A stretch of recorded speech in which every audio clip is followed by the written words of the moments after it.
So the next part of the text is on the three turnings of the wheel. So the Buddha taught the Four Noble Truths, but then he also went on, and at different times in his life he gave some basic instructions at those different times.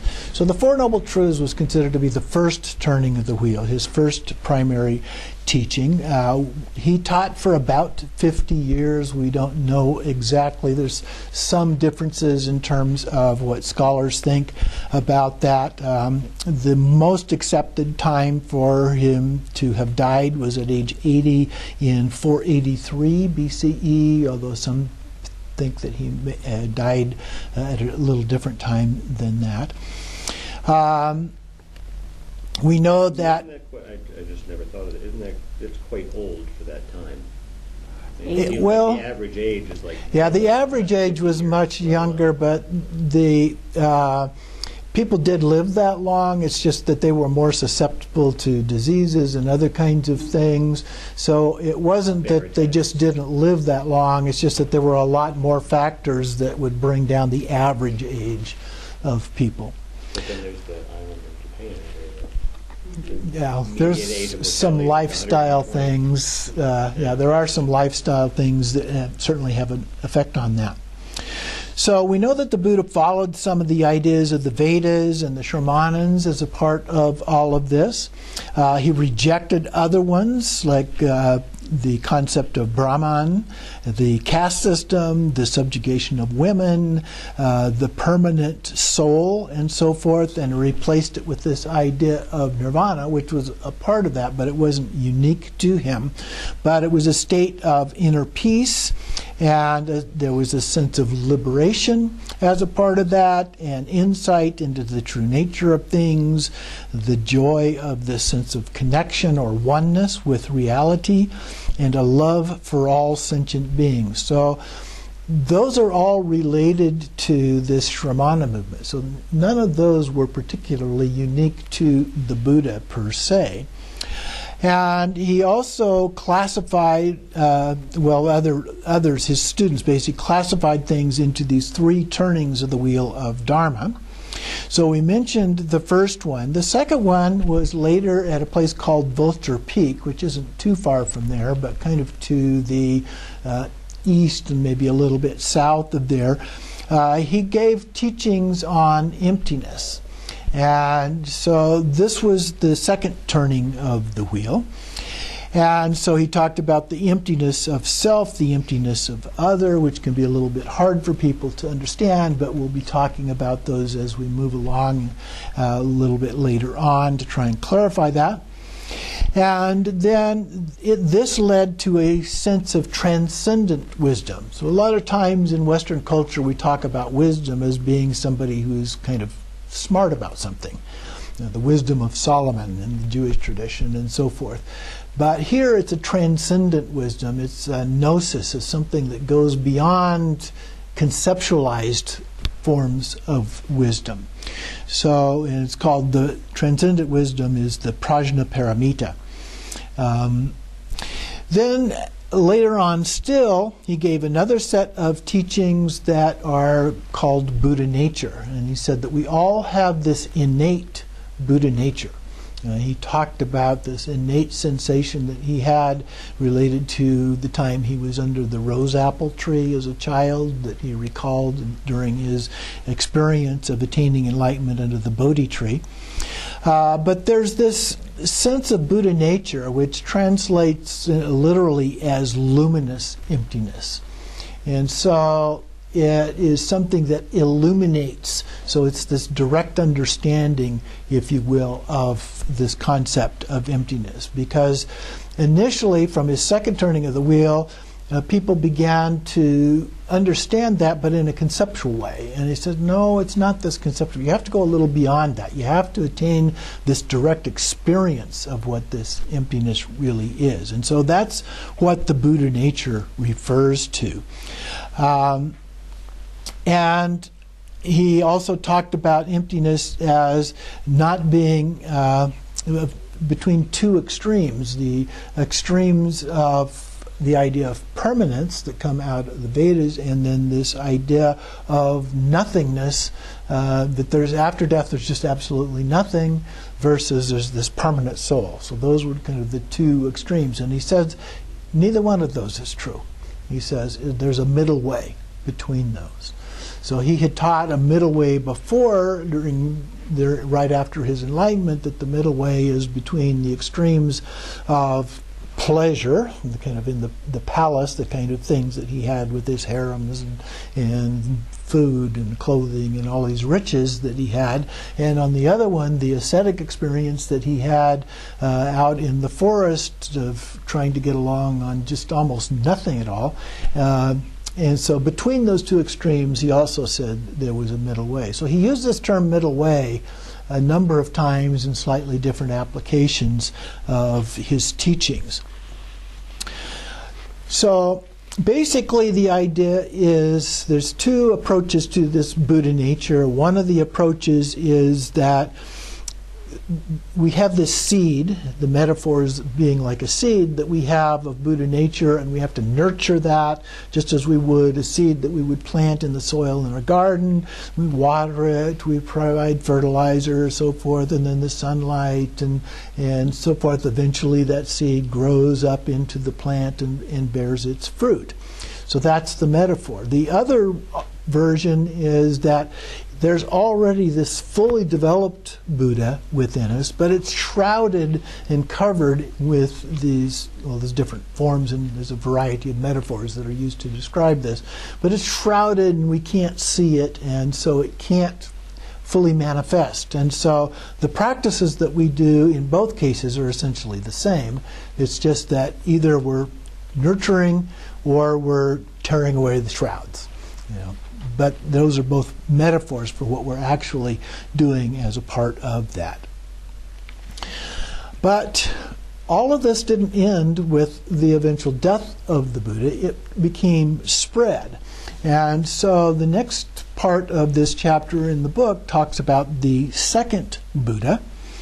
And so this is where Buddhism came to Tibet, is the specific thing that we're talking about here.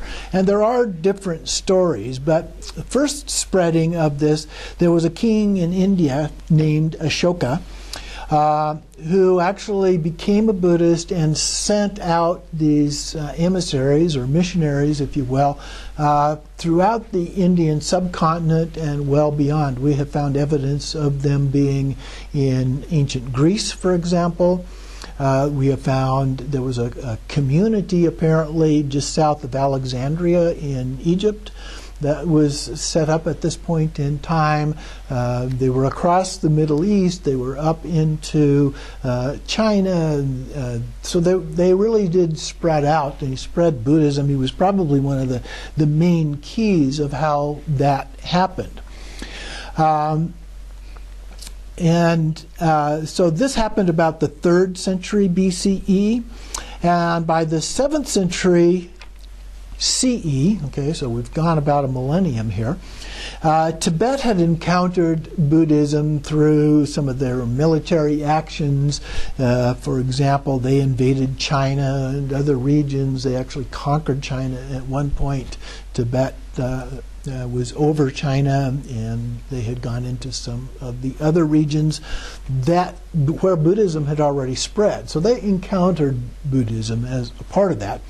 Doesn't appear that there was any significant interest in that at that time, but there had to be some interest, because around this time, toward the end of the 7th century, all of a sudden King Trisong Detsen is asking people to come to Tibet and build a monastery. Well, why would you want people to come and build a Buddhist monastery in your country that's not a Buddhist country if you had no exposure to it? So it may have been because of military actions that they discovered that. During some of the earlier military actions, King Songtsen Gampo had a wife. You may recall that one of the traditions sometimes between countries in the early days was that if you married somebody, a princess from the other country, then that created a bond, and then we didn't attack each other. Well, that happened both with China and Nepal. So this king had two wives that from those areas, and each of them brought with them, both Buddhist countries brought with them a statue of Buddha. And so he built little temples for those to be in. And so that was one of the earlier things that happened as well in the 600s, so about 100 years or so earlier. But King Trisang Detsen then in the 8th century, the 700s, invited Shantarakshita to come and build this monastery there. And they had some problems. They would work on it all day, and during the night it got torn down again. And then they would try to build it again in the day, and it got torn down again. Well, of course, that was attributed to various evil spirits.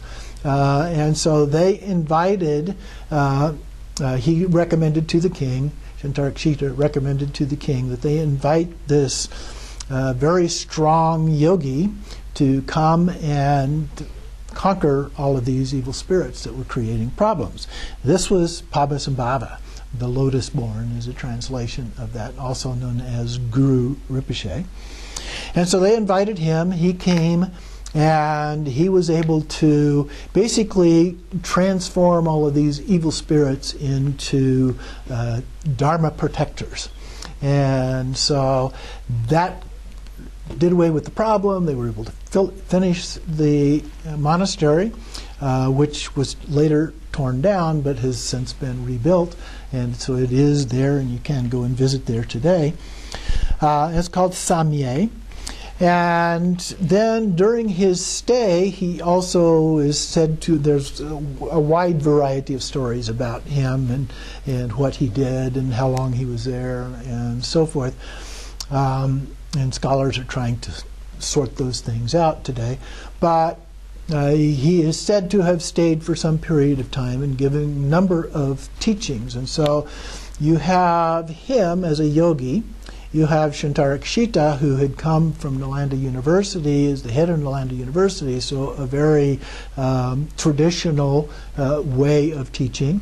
The yogi is a very different way of teaching, but you had both of those. They invited another key person, Vimalamitra, who came and gave teachings, and so you have these three key people that are said to have basically brought Buddhism into Tibet. Kind of a full spectrum, from the variety of ways that it was being taught in India and some of those other places. And eventually this became known as the Nyingma, or Old School. But this lasted for a while. And then there was a period of time during which a different person became the king, Langdharma, and he was from the indigenous Bon religion, which didn't like Buddhism, and he tore down or closed up the monasteries and told the monks and nuns they had to go back. He didn't try to destroy it at the level of individuals practicing, but he did in terms of any kind of state-level support for any of these activities. The degree to which he did this is open to question. I've read something fairly recently that some of the Buddhist stories about him may have exaggerated a little bit some of the things that he actually did, but nevertheless he did try to suppress that, support the Bon religion, and so Buddhism kind of went underground, or at least went away from the level of state support that it had enjoyed previously.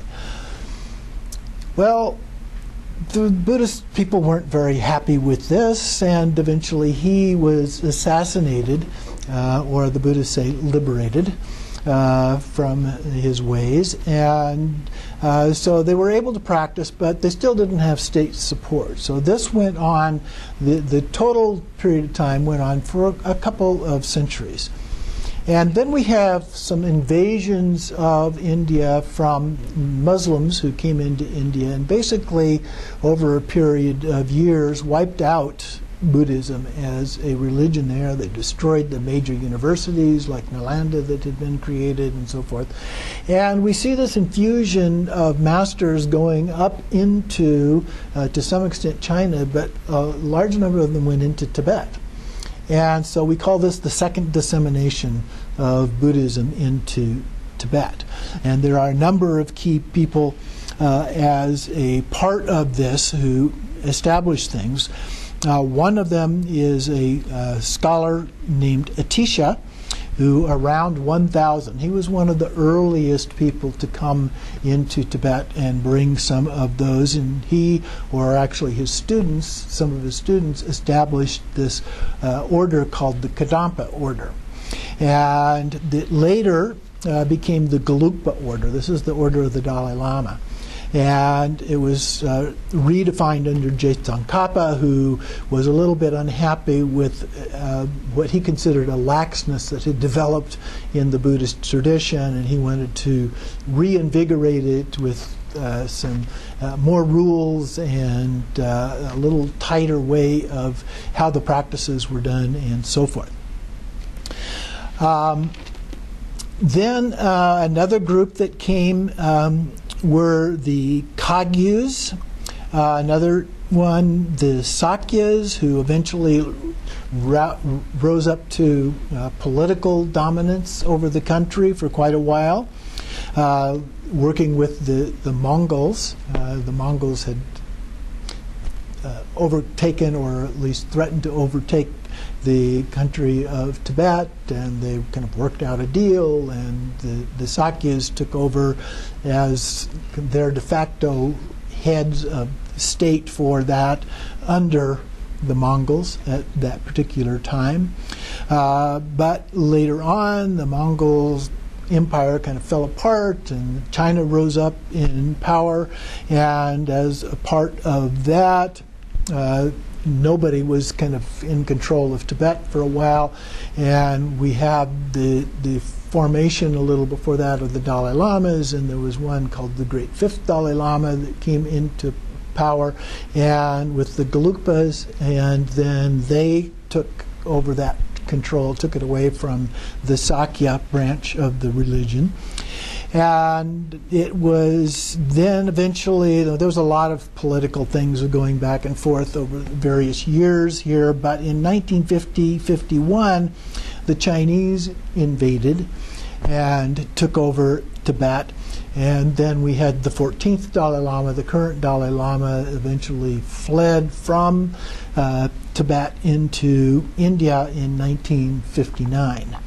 And so that gets us up more or less to the process. And so a lot of people have found ways to escape from Tibet, and so we have this kind of a diaspora that of people who have gone into India and Nepal, Bhutan, and other countries, and even to the West as a part of that. So we've had a spread of the religion all over in a way that never would have happened if the Chinese had not overtaken Tibet. So it's kind of a blessing in disguise, in a way, because even though some horrible things happened as a result of that, some good things also happened. So either the rain comes on your picnic or the rain comes on your plants. So the idea of the development of that, one of the things that has happened with our current Dalai Lama is that he's been very, very interested in science from the time that he was a child. And as a result, he has worked with scientists all over the world to learn more about science. They've begun incorporating science into their curriculum, which they did not have before, the monastic curriculum and other schools that they had. And so they have begun to have some impact, and that has made it more acceptable, I think, in the West. There are still things that people consider to be mythical or legendary, and a lot of those do, in fact, appear to be in that way. But there's also things that we have learned as a result of these practices that science is now finding out to be extremely effective and helpful in our daily lives in many different ways. Whether you become a Buddhist per se, or whether you use some of these as a part of your practice in some other religion or no religion at all. All of these things can be very helpful. And so one of the things in this series of classes that I try to do is point out some of those scientific things, not trying to encourage people to become Buddhists or not. It's always nice when they do, but that's not the purpose of this class. It's to learn about Buddhism and to learn the kinds of practices that are done, and so that you can then incorporate those into your life in a way that is very helpful. So we're about out of time now for today. So we're going to go ahead and stop here, and then next time I'm going to expand a little bit on those 4 schools of Buddhism that I mentioned that started as a result of this diffusion of the Buddhism into Tibet.